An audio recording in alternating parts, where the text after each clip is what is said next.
Foco, líder en capacitación empresarial.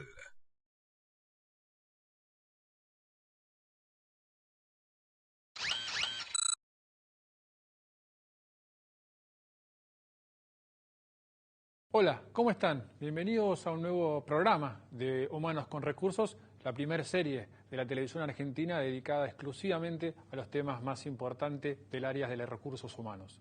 Como siempre, como es habitual, vamos a estar también reflexionando, comentando sobre el mercado laboral y las oportunidades de empleo que existen hoy en Argentina. Pero fundamentalmente, esencialmente, vamos a intentar aportarles ideas sobre lo que implica manejar gente o gestionar personas dentro de las compañías o de cualquier otro tipo de organización.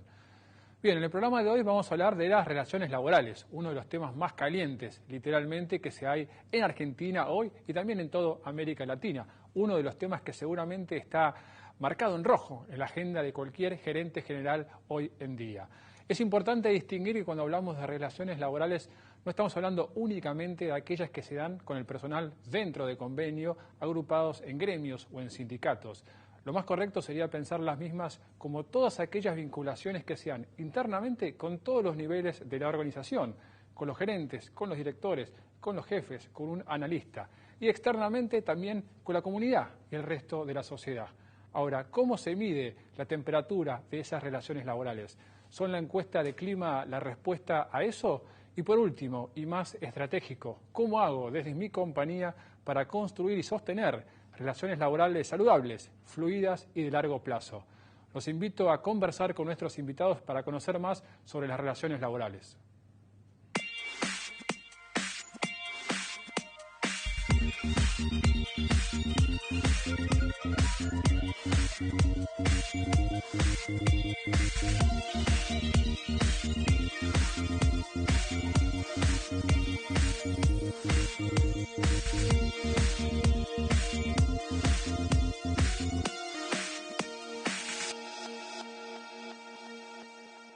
Seguimos en Humanos con Recursos en el programa de hoy hablando de uno de los temas más calientes del área de los recursos humanos o en las empresas, como son las relaciones laborales.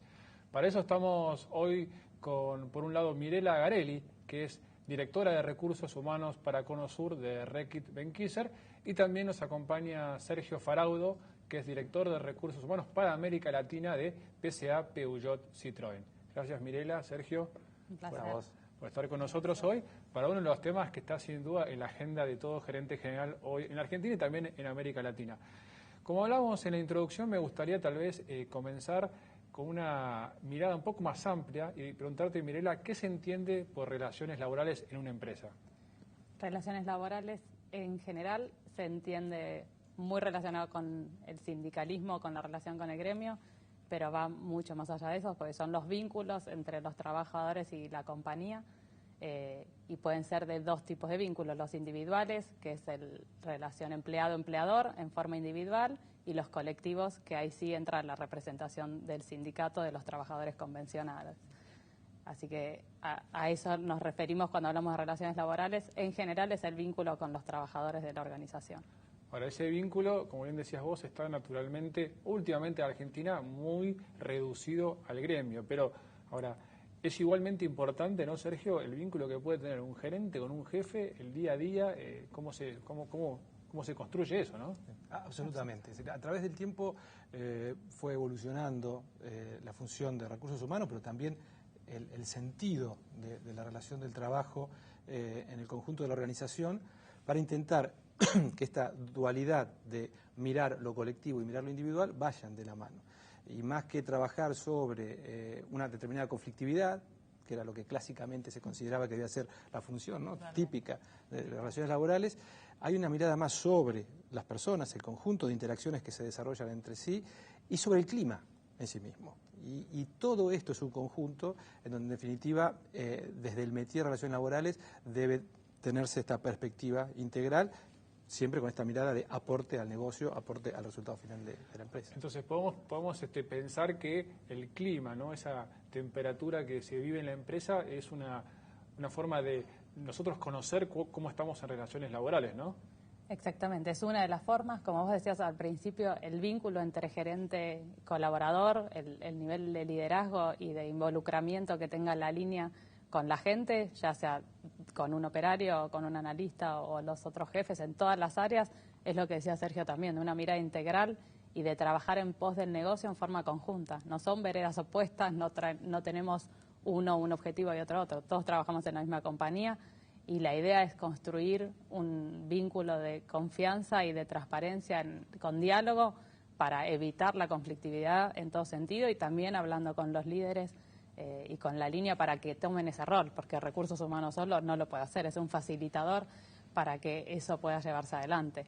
Pero es esta mirada integradora necesariamente desde relaciones laborales para que se construya y evolucione el rol. Bien. Y volviendo a lo que te comentaba del clima, ¿no? Una de las prácticas o una de las herramientas que tienen recursos humanos son estas encuestas de clima que sirven para medir estas relaciones laborales por fuera también de lo que es el personal dentro del convenio. ¿Cómo se instrumenta, qué es en esencia para los que lo están mirando una encuesta de clima en una empresa? Bueno, básicamente se trata de un termómetro. Se apunta a medir lo que es la satisfacción del empleado frente a una determinada cantidad de ejes o dimensiones sobre las cuales es importante conocer cuál es su grado de expectativa, su evaluación, su interés ligado a lo que le propone la organización como modelo. Y desde ese punto de vista también están evolucionando estas encuestas de clima desde la satisfacción también para comenzar a medir el compromiso, que tiene que ver con un nivel de complejidad mayor. No solo con las encuestas de clima se logra medir lo que tiene que ver con la fidelización del conjunto de los trabajadores a un proyecto, pero cada vez más apuntan estas encuestas también a poder identificar aquellos inductores que nos pueden mostrar el nivel de compromiso y de involucramiento que tienen las personas con la organización. Ahora, más allá de las encuestas de clima, que son instrumentos formales, ¿qué pasa, por ejemplo, con el radio pasillo, ¿no? Que funciona en todas las empresas y no... es ese rum, ¿no? Por lo cual me entero o se dice tal cosa? ¿Eso sirve, no sirve, Mirela? ¿Puede no estar? ¿Es necesario que esté? La realidad es que va a estar siempre.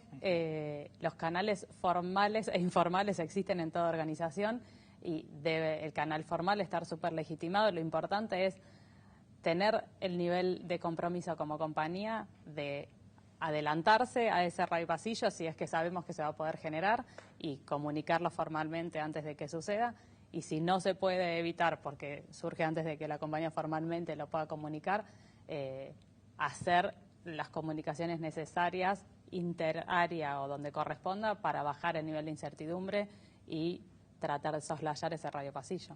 Aparte del radio pasillo, vos hablabas de canales informales. Sí. ¿Qué pasa cuando a un empleado naturalmente inquieto o con una duda, en vez de ir a su jefe, va a recursos humanos? Eso también es como una alternativa que a veces se da, es informal, formal. ¿Dónde cae eso? ¿O es algo que sucede y está bien que sea así?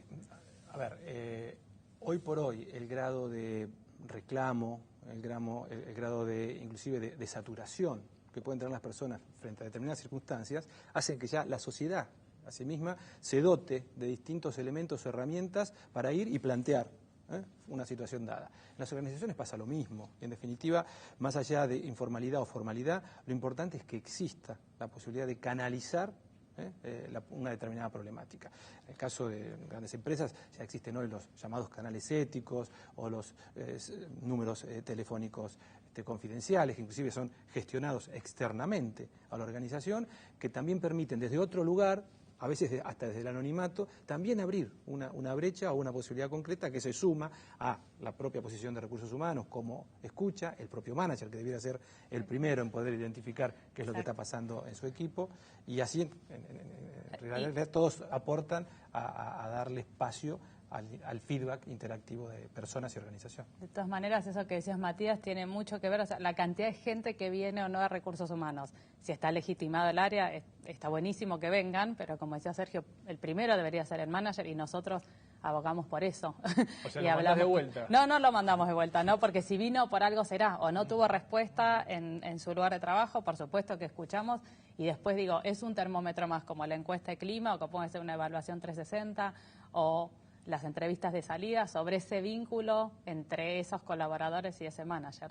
O sea, son todos indicadores o indicios que a nosotros nos dicen qué está pasando ahí, y obviamente tenemos que interceder también cuidando a la persona, si nos ponemos de acuerdo si es anónimo o no y de qué manera hablamos con ese líder o con el jefe de ese líder. Claro, porque hay una confianza depositada en exacto, ustedes que absolutamente. De alguna forma no estaría bien traicionar. No, totalmente, pero sí que tenemos que ayudar a resolver esa situación. Entonces, si tampoco hacemos nada, tenemos que ver de qué manera lo hacemos y cómo ayudamos a que esas situaciones se destraben, digamos.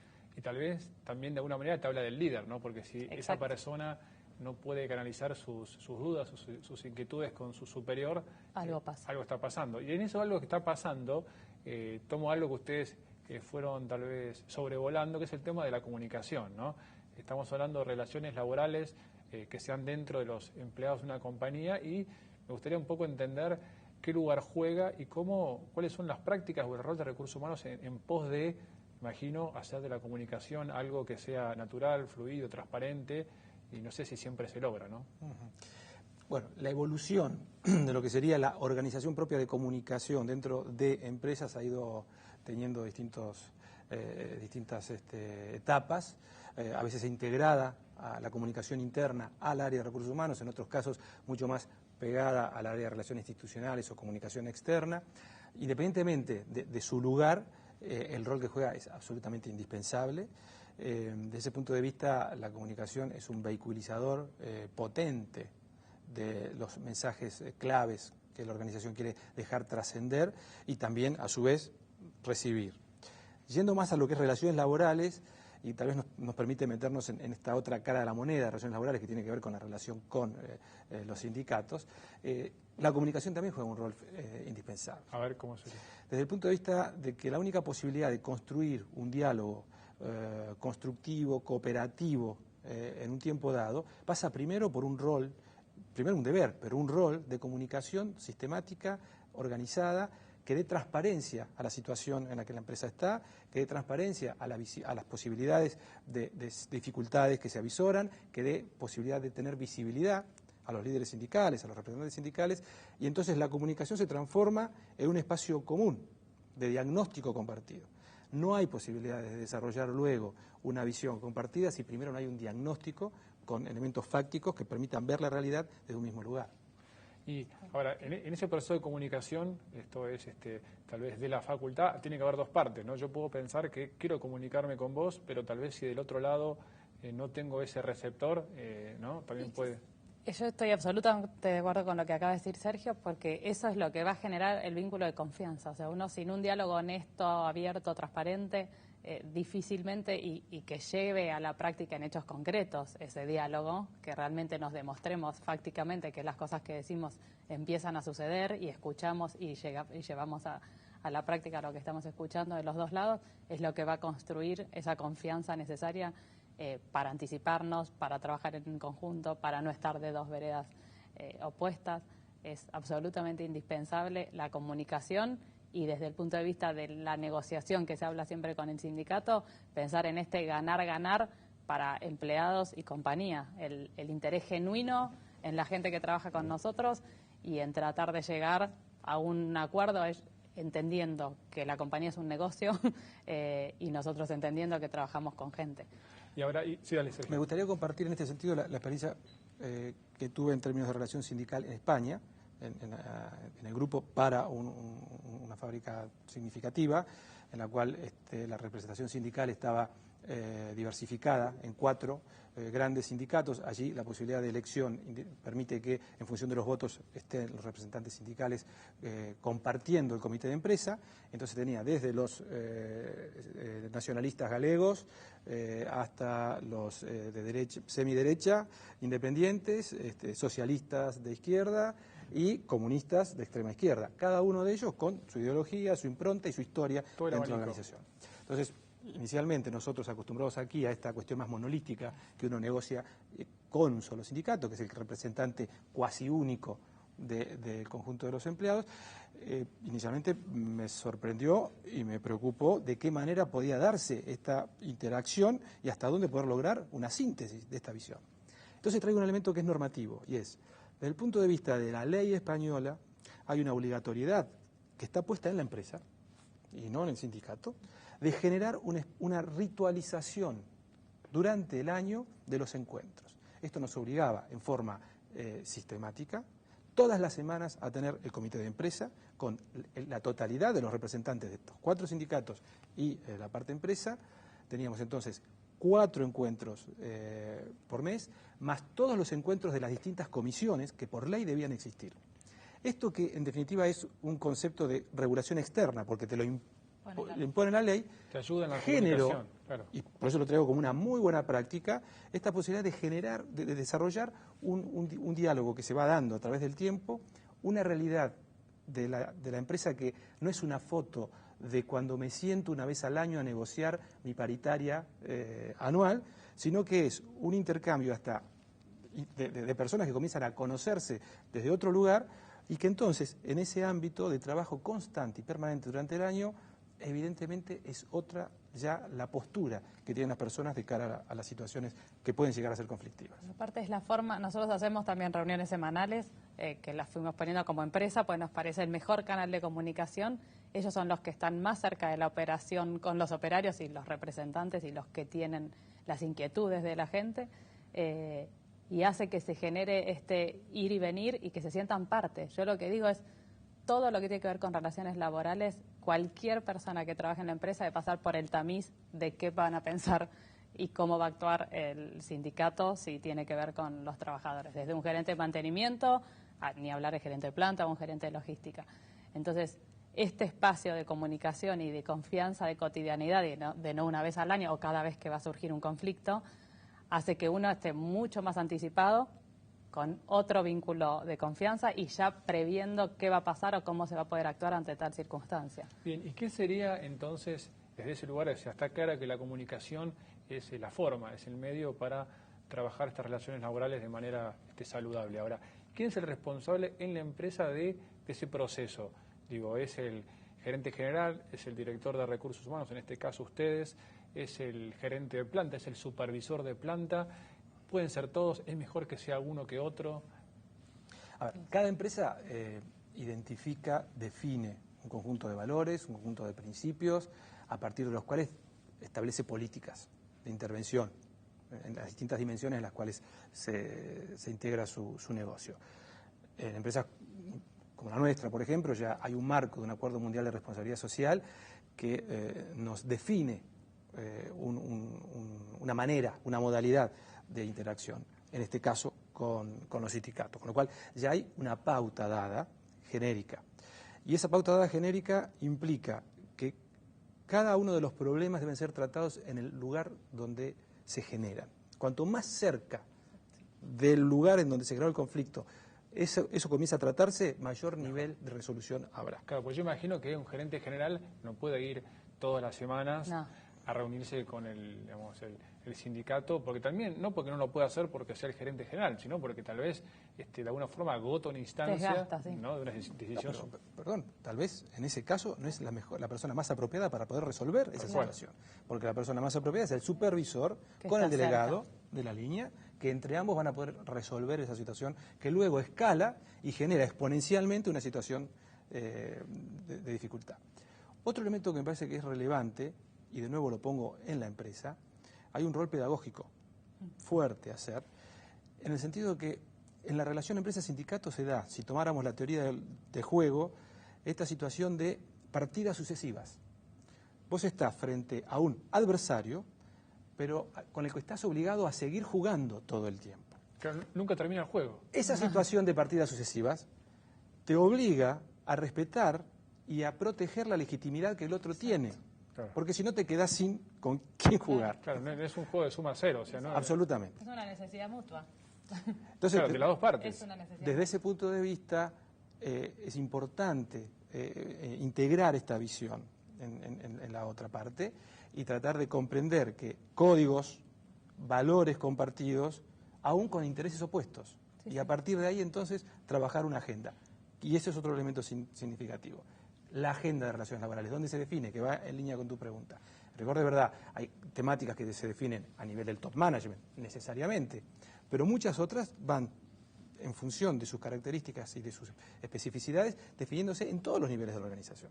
Claro. Entonces, todos están involucrados en esa definición de política y, por supuesto, mucho más de la implementación y de la aplicación.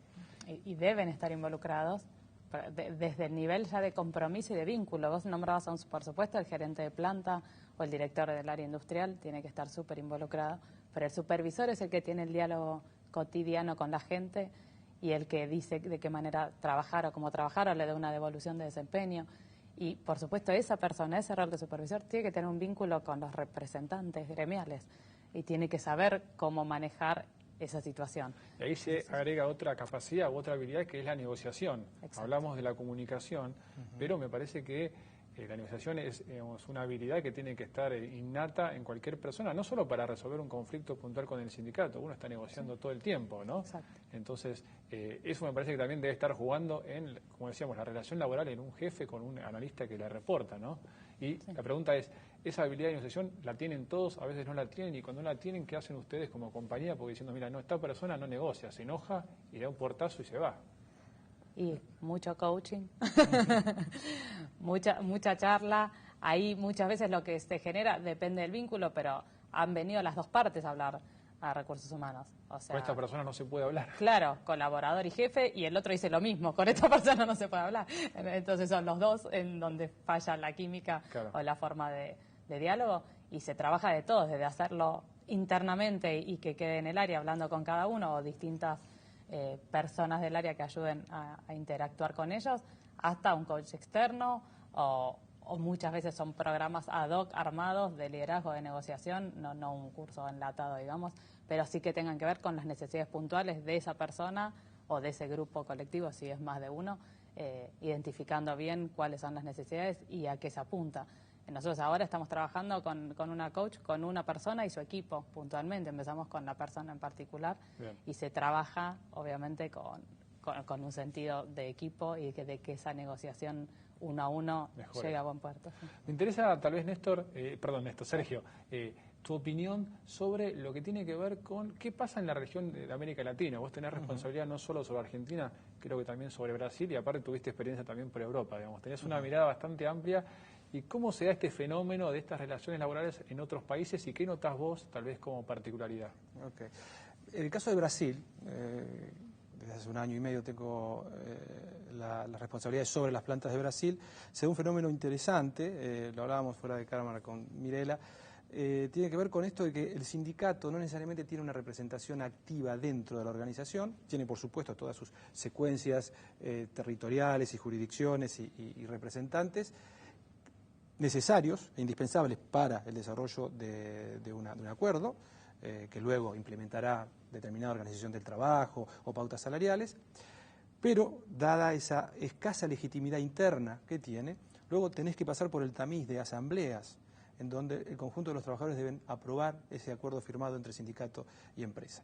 Esto genera una dinámica un tanto compleja y hasta en algún lugar peligrosa, porque evidentemente no es lo mismo tener legitimado una parte con la cual negocias y defines una pauta que luego se baja y se acepta, a estar librado a un marco en donde las personas deciden. ¿Es más difícil esto para...? Esto claro que es más difícil y obliga a activar desde la empresa mecanismos de comunicación, de información. Los propios supervisores directos de línea tienen que estar trabajando mucho en el cuerpo a cuerpo para hacer entender el porqué de algunas decisiones que la empresa toma o el porqué de un acuerdo, porque no tenés el sindicato que en este caso va a tamizar y sintetizar. ¿Esto es un tema político, de idiosincrasia del país, digamos, o tal vez históricamente? Tiene que ver con una evolución histórica, tiene que ver de todas maneras también con los modelos que se han implementado con algún tipo de perfil de empresas, pero está en una evolución constante. Brasil está viviendo un recorrido de florecimiento, de instancias y de herramientas, de convocatoria, por así llamarlo, de asociatividad muy fuerte.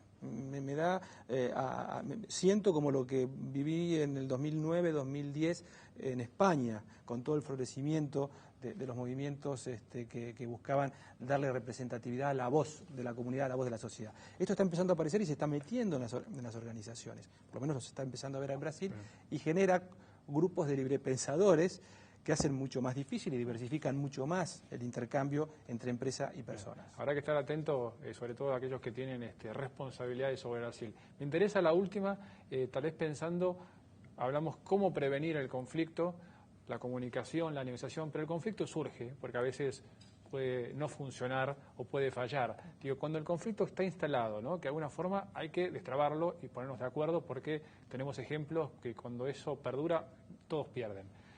Una vez que está el conflicto, para cualquiera de los dos, ¿cómo salgo de ahí? Digamos? ¿Cómo es la solución?